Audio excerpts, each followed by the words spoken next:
జ్యోతిర్మయుడా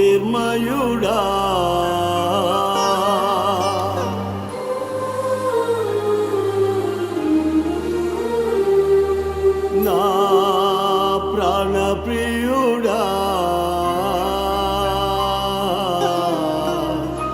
స్తుతి మహిమలు నీకే స్తుతి మహిమలు నీకే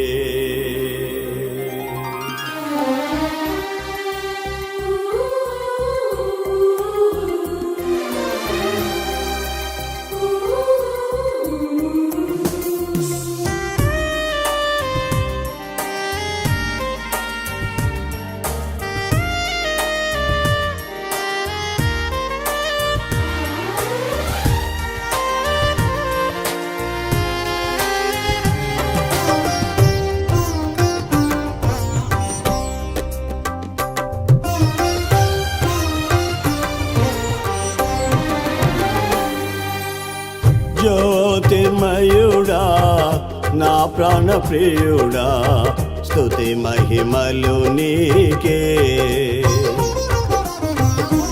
నా ఆత్మలో అనుక్షణం నా అతిశయము నీవే నా ఆనందము నీవే నా ఆరాధనా నీవే నా అతిశయము నీవే నా ఆనందము నీవే నా ఆరాధనా నీవే జ్యోతిర్మయుడా నా ప్రాణప్రియుడా స్తుతి మహిమలు నీకే. మత్తయి సువార్త 28వ అధ్యాయం 20వ వాక్యం. నేను మీకు ఏ ఏ సంగతులను ఆజ్ఞాపించుతునో వాటన్నిటినీ గైకొనవలెనని వారికి బోధించుడి. వాక్యాన్ని అనుసరించమని బోధించమన్నాడా, ఆయన వద్దన్నాడా? ఇది ఆయన చెప్పిన మాట, నేను కల్పించుకున్న మాట. అందుకని వాక్యాన్ని వినండి. ఇది ఆరోగ్యకరమైన బోధ, ఇది అపోస్తులుడ బోధ, ఇది మనల్ని మహిమగల రాకడకు సిద్ధపరిచే బోధ, మహిమగల రాజ్యానికి వారసులుగా చేసే బోధ. పిచ్చి పిచ్చి బోధ కాదు ఇది. దేవునికి స్తోత్రం కలుగును గాక. నేను మీకు ఏ ఏ సంగతులు ఆజ్ఞాపించుతునో వాటన్నిటినీ గైకొనవలెనని వారికి బోధించండి. గైకొనడం అంటే అనుసరించడం, వాక్యాన్ని అనుసరించడం. తండ్రి అనే దేవుడు ఆయన పిల్లలైనటువంటి ఇశ్రాయేలులకు కొన్ని న్యాయ విధులు ఆయన నియమించాడు. మనం దేవుని ప్రజలైనటువంటి ఇశ్రాయేలు అనుసరించవలసినటువంటి న్యాయ విధులను ఆయన తన ప్రజలైనటువంటి ఇశ్రాయేలుకు నియమించాడు. ప్రియమైనటువంటి ఆయన పిల్లలైనటువంటి ఇశ్రాయేలుకు అనుసరించమని చెప్పినటువంటి న్యాయ విధులు మనం కూడా అనుసరిద్దాం. నిర్గమకాండం 23వ అధ్యాయం మొట్టమొదటి వాక్యం ఏమని తెలుసా? లేని వార్తను పుట్టింపకూడదు. న్యాయ విధులు నియమించాడు ఆయన. లేనిపోయిన మాటలు పుట్టించకూడదు, అనని మాటలు అన్నట్టు క్రియేట్ చేయకూడదు. బైబిల్లో ఉన్న మాటల నా సొంత కల్పితాల. లేని వార్తను పుట్టింపకూడదు. అన్యాయపు సాక్ష్యమును పలుకుటకై దుష్టునితో నీవు కలియకూడదు. దుష్కార్యము జరిగించుటకై సమూహమును వెంబడింపవద్దు. న్యాయమును త్రిప్పివేయుటకు సమూహముతో చేరి వ్యాజ్యములో సాక్ష్యము పలుకకూడదు. ఈ విధంగా చాలా విషయాలు ఉన్నాయి 21, 22, 23 అధ్యాయాల్లో. ఈరోజు మన ధ్యానం కొరకు నిర్గమకాండం 23వ అధ్యాయం 7వ వాక్యాన్ని నేను చదువుతున్నాను.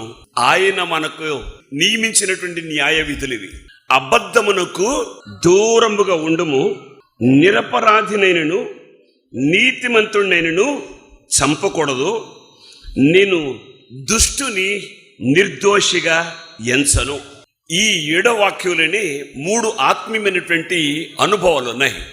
అబద్ధమునకు దూరముగా ఉండుము ఒకటి.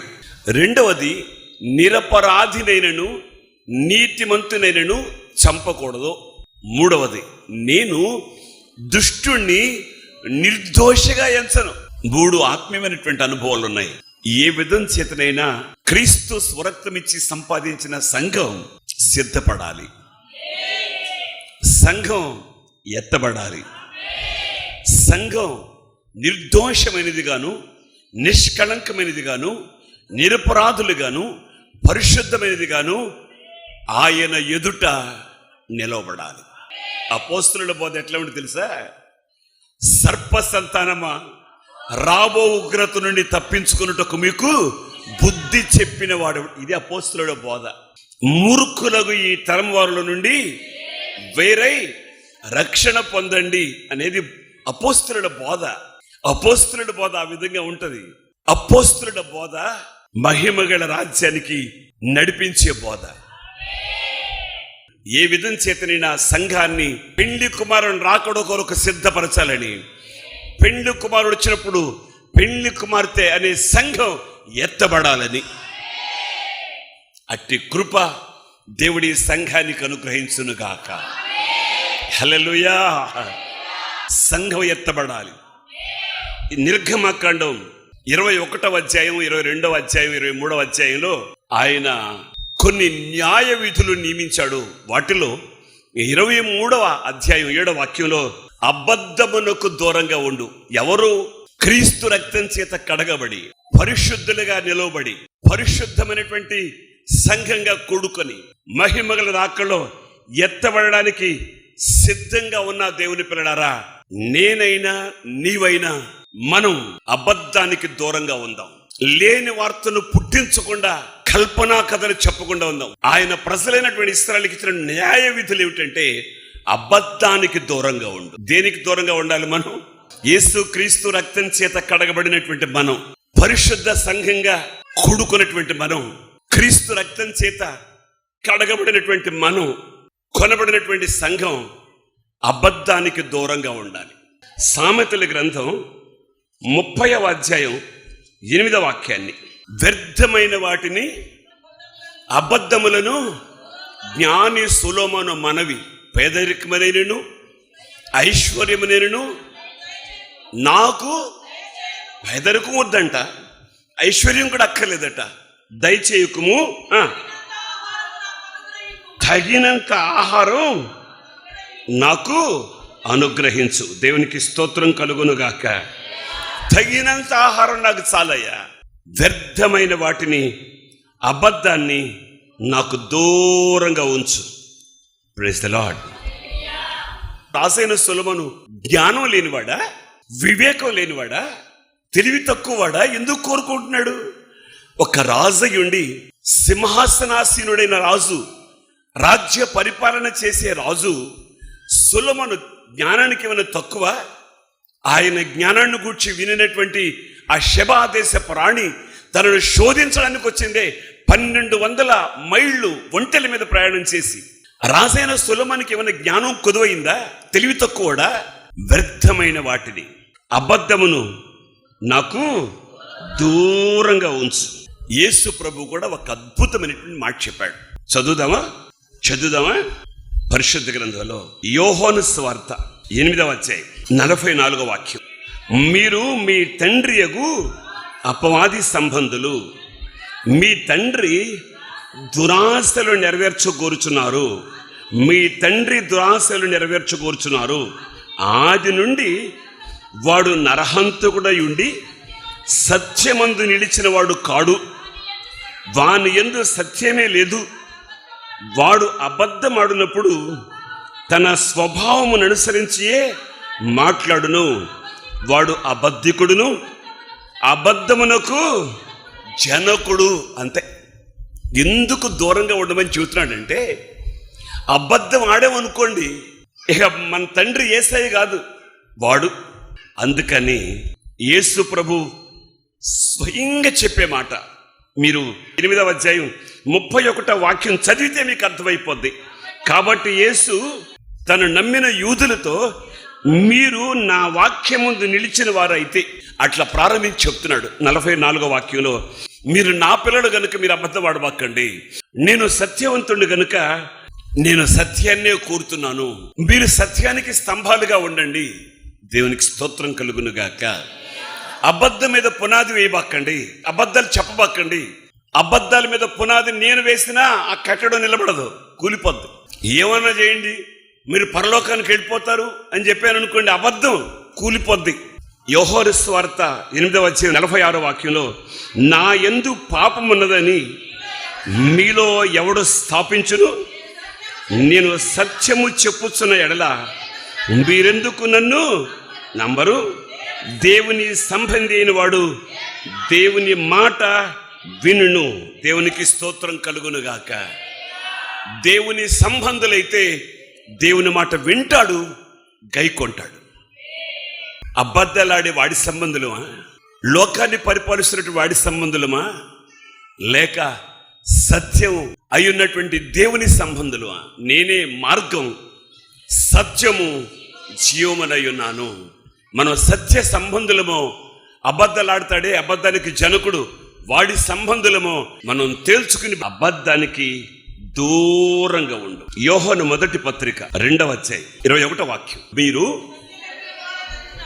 సత్యమెరుగున వారైనందున నేను వ్రాయలేదు గాని మీరు దానిని ఎరిగి ఉన్నందునను ఏ అబద్ధమును సత్య సంబంధమైనది కాదని ఎరిగి ఉన్నందునను సంఘమా మీకు చెబుతున్నాను.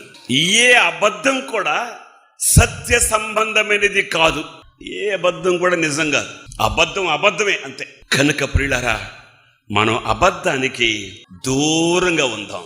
ఆమేన్. మహిమ గల దేవుడు తన ప్రజలైనటువంటి ఇశ్రాయేలుకు నియమించిన న్యాయ విధులు ఇవి.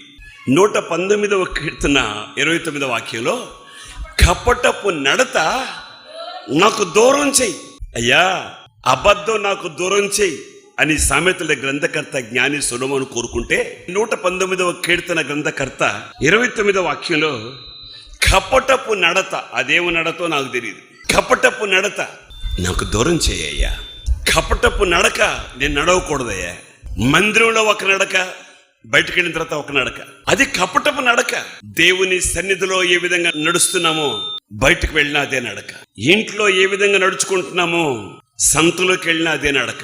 నేను చెప్పేది పెళ్లి నడక, పెళ్లి కూతురు నడక, పెళ్లి కొడుకు నడక కాదు, కపటపు నడక. యేసు క్రీస్తు స్వరక్తమిచ్చి సంపాదించిన సంఘమా, దేవుని సన్నిధిలో మనం ఏ విధంగా నడుచుకుంటున్నామో బయట కూడా ఆ విధంగా నడుచుకోవాలి, అట్లాగే ప్రవర్తించాలి. అపోస్తుల బోధ ఇది, పిచ్చి బోధ కాదు, ఆరోగ్యకరమైన బోధ ఇది. సంఘం సిద్ధపడే బోధ, సంఘం ఎత్తబడే బోధ. ఎక్కదో కొంతమందికి ఇష్టం ఉండదు ఈ బోధ. దైవజనుడు పౌలు అంటాడు, నా బ్రతుకు మూలముగానైనా నా చావు మూలముగానైనా ఆయన ఘనపరచబడాలి. దేవునికి స్తోత్రం కలుగును గాక. దైవజనుడు పౌలు అభిలాష, నా బ్రతుకు మూలంగానైనా చావు మూలంగానైనా సరే నా శరీరం అందు ఆయన ఘనపరచబడాలి. సచ్చినా బ్రతికినా అంతే. ఈ తపన, ఈ ఆరాటం, ఈ వేదన, ఈ బాధ ఇదే. ఎందుకు తెలుసా? సంఘం ఆయన మహిమగల రాకడకు సిద్ధపడాలి. కపటం వదిలేద్దాం, కపటాన్ని అసహించుకుందాం, కపటాన్ని దూరంగా తరిమికొడదాం. కపటపు నడక నాకు దూరంగా ఉంచేయ. Praise the lord. పరిశుద్ధాత్మ దేవుడు మాట్లాడు, దేవుని ఎదుట నీ నడక విపరీతమైంది. సంఖ్యాకాండం 22వ అధ్యాయం 32వ వాక్యం, యెహోవా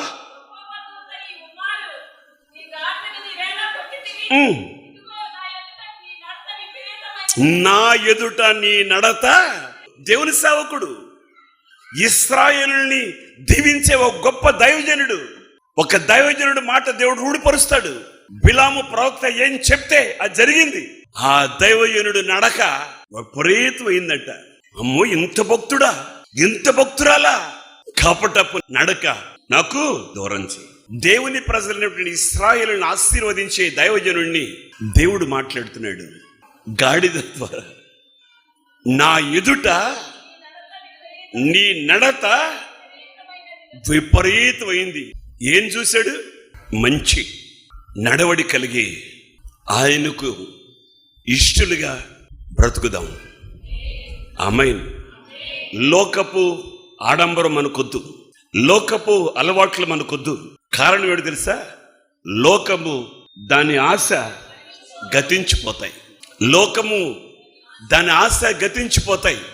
ఈ లోకంలో ఉన్నదంతా శరీరాశ, నేత్రాశ, జీవపు డంభం.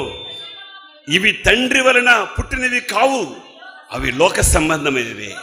లోక సంబంధులమా, దేవుని సంబంధులమా? సామెతల గ్రంథంలో 4వ అధ్యాయం 27వ వాక్యం. నీవు కుడి తట్టుకైనను ఎడమ తట్టుకైనను తిరుగుకుము, నీ పాదమును కీడుకు దూరంగా తొలగించుకో. కీడు చేయబాకు. యేసు క్రీస్తు స్వరక్తమిచ్చి సంపాదించుకున్న దేవుని ప్రజలారా, ఆత్మ సంబంధంగా ఎదుగుతున్న ప్రియమైన దేవుని పిల్లలారా, నీ పాదములను కీడుకు దూరంగా తొలగించుకో. అసమీపంగా వెళ్ళొద్దు, కీడు చేయొద్దు. అంటే అర్థం ఏంటంటే ఎవరికి కీడు చేయొద్దు అని. ఏ ఒక్కరు కూడా నా వలన కానీ నీ వలన కానీ కీడు జరగకూడదు. మన శత్రువు కూడా కీడు జరగకూడదు. నీకెవరైనా కీడు చేసినా కీడు చేయొద్దు. కీడుకు ప్రతి కీడు ఎవరికి చేయొద్దు, కీడుకు దూరంగా ఉండు. దైవజనుడు పౌలు తెస్సలోనికైలకు రాసినటువంటి మొదటి పత్రిక 5వ అధ్యాయం 22వ వాక్యం. ప్రతి విధమైన కీడునకును దూరంగా, పౌలు హితోపదేశం, దైవజనుడు అపోస్తులుడైనటువంటి పౌలు హితోపదేశం, ప్రతి విధమైన కీడుకును దూరంగా ఉండండి. దేనికి మనం దూరంగా ఉండాలో, దేనికి మనం దగ్గరగా ఉండాలో మనం తెలుసుకుందాం. దూరం కావలసిన వాటికి కొంచెం దూరంగానే ఉందాం, దగ్గర కావలసిన విషయాలకు మనం దగ్గరగా ఉందాం. ఆత్మ సంబంధమైనటువంటి అనుభవాలకి దగ్గర అవుదాం. మన ఆత్మీయ జీవితాన్ని చెడగొట్టే వాటికి దూరంగా ఉందాం. ఆమేన్, హల్లెలూయా. సామెతల గ్రంథకర్త జ్ఞాని సొలొమోను కూడా 20వ అధ్యాయం 3వ వాక్యంలో కలహమునకు దూరముగా ఉండుట ఘనత. అంతే, మనకు ఘనత. చీటికి మాటికి కలహాలు, పోట్లాట్లు, జగడాలు. వాక్యానుసారంగా ఇది విరుద్ధం, వాక్యానుసారంగా ఇది దరిద్రం. వాక్యాను కన్నుగుండిగా సమాధానంతో సాగిపోవాలి. Praise the lord. చిన్న చిన్న విషయాలకి కలహాలు, చాలా చిన్న విషయాలకి ఊరికే కొట్లాట్లు, గొడవలు, పోట్లాట్లు, అగాధం. భార్యాభర్తల మధ్యలో కలహాలు, అన్నదమ్ముల మధ్యలో కలహాలు, అక్క చెల్లెళ్ళ మధ్యలో కలహాలు, అత్త కోడళ్ళ మధ్యలో కలహం, తల్లిదండ్రులకి పిల్లలకి కలహాలు. జ్ఞాని సొలొమోను చాలా స్పష్టంగా చెప్పాడు, యేసు క్రీస్తు స్వరక్తమిచ్చి సంపాదించిన సంఘమా, యేసు క్రీస్తు రక్తం చేత కడగబడి పరిశుద్ధపరచబడి నీతిమంతులుగా తీర్చబడినటువంటి దేవుని పిల్లలారా, సంఘంలో జీవంగల దేవుని మాట, అపోస్తుల బోధ వింటున్నటువంటి దేవుని పిల్లలారా, కలహానికి సాధ్యమైనంత దూరంగా ఉందాం. చీటికి మాటికి కలహించుకోబాకండి. దేవుని నీతిని మనం జరిగించడం లేదని అర్థం. కలహానికి దూరంగా ఉందాం. దేవునికి స్తోత్రం కలుగునుగాక. హల్లెలూయా. అబద్ధానికి దూరంగా ఉందాం, కపటపు నడతకు దూరంగా ఉందాం, కీడుకు దూరంగా ఉందాం, కలహానికి దూరంగా ఉందాం. దైవజనుడు పౌలు తిమోతికి రాసిన మొదటి పత్రిక 6వ అధ్యాయం 20వ వాక్యం. ఓ తిమోతి, దైవజనుడు పౌలు తిమోతికి రాస్తున్నాడు ఒక ఉత్తరం. దానిలో ఈ మాట రాశాడు, ఓ తిమోతి, దైవజనుడా, నీకు అప్పగింపబడిన దానిని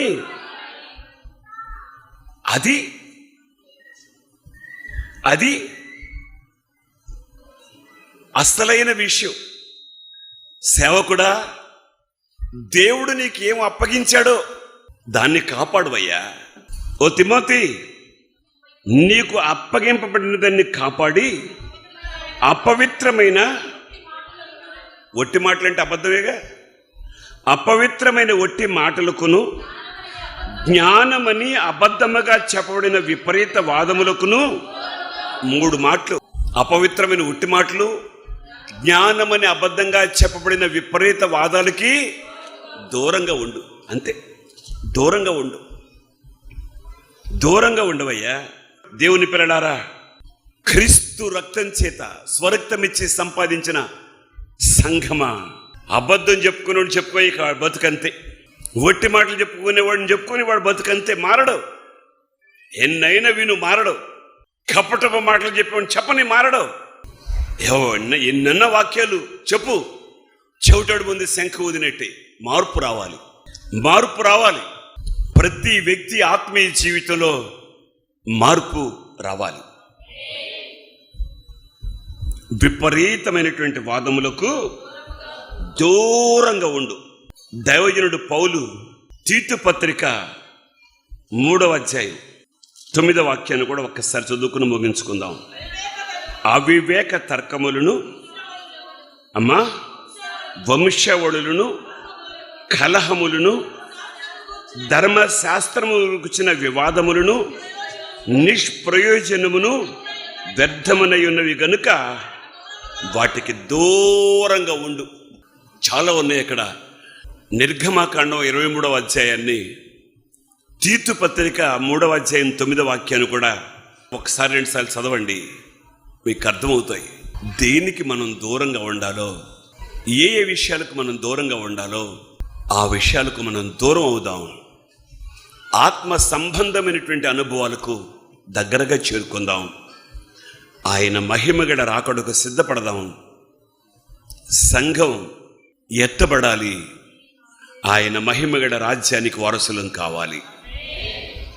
అట్టి ఆత్మీయ అనుభవాన్ని పొందుకుంటూ ఆత్మీయంగా అడుగులు ముందుకు వేద్దాం. తల వంచండి, కళ్ళు మూయండి, ప్రార్థన చేస్తాను. ప్రేమగల తండ్రి, స్వరక్తమిచ్చి సంపాదించిన సంఘం ఏ విషయాలకు దూరంగా ఉండాలో కొన్ని విషయాలు మాకు బోధించారు, నేర్పించారు.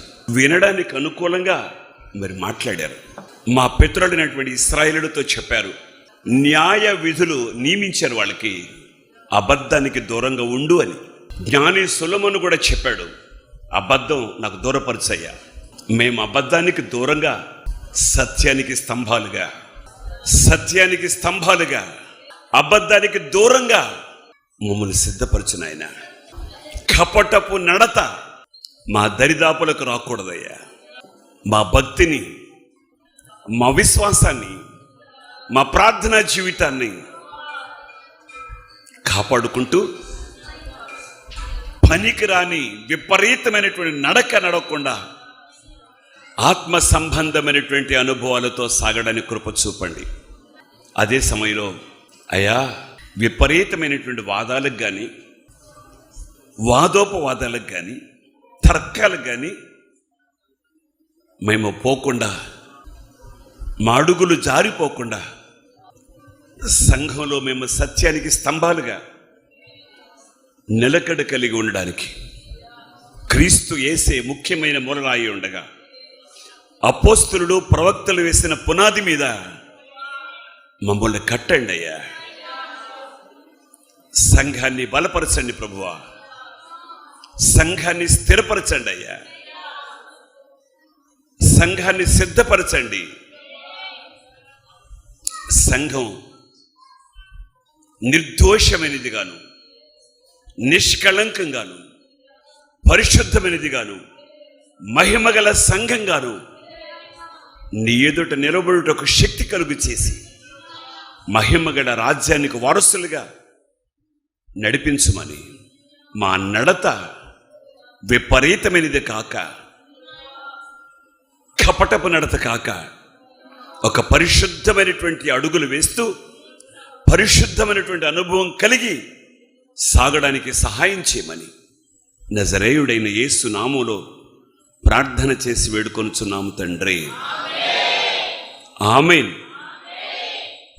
మన తండ్రి అయిన దేవుని ప్రేమ, ప్రభువైన యేసుక్రీస్తు కృప, పరిశుద్ధాత్మ దేవుని దీవెన, ఆశీర్వాదాలు జూలై నెల మొదటి ఆదివారం ఆరాధనలో పాలు పొందిన ప్రియులైన దేవుని పిల్లలకు ఆయన కృప తోడయుండునుగాక. ఆమేన్. వందనాలందరికీ. Hosanna hosanna. అపోస్తలులు ప్రవక్తలు వేసిన పునాది మీద కట్టబడుదాం రండి. పగల మేఘ స్తంభమై రాత్రి అగ్ని స్తంభమై తన ప్రజలను నడిపించిన దేవునికి, కామ క్రోధ మదమ చర్యలు లేని దేవునికి, పరిశుద్ధికి చరిత్ర కలిగినటువంటి దేవునికి ఆరాధన చేద్దాం. భూమికి పునాది వేసిన వాడు, సముద్రమునకు సరిహద్దు నియమించిన వాడు మన మధ్యలో సంచరిస్తూ ఉన్నాడు. హోసన్న ఆదివారపు ఆరాధనా సమయం ఉదయం 10:30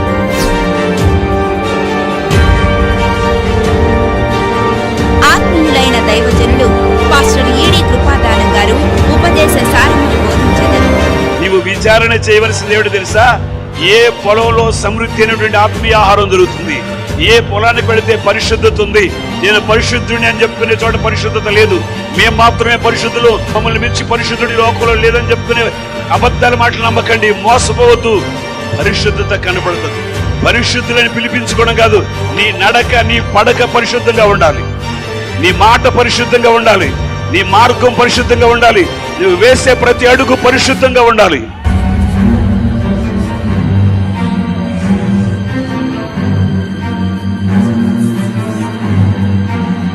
రండి, మన ప్రతి సమస్యకు పరిష్కారం పునరుద్ధానుడైన క్రీస్తు ద్వారానే పొందుకుందాం.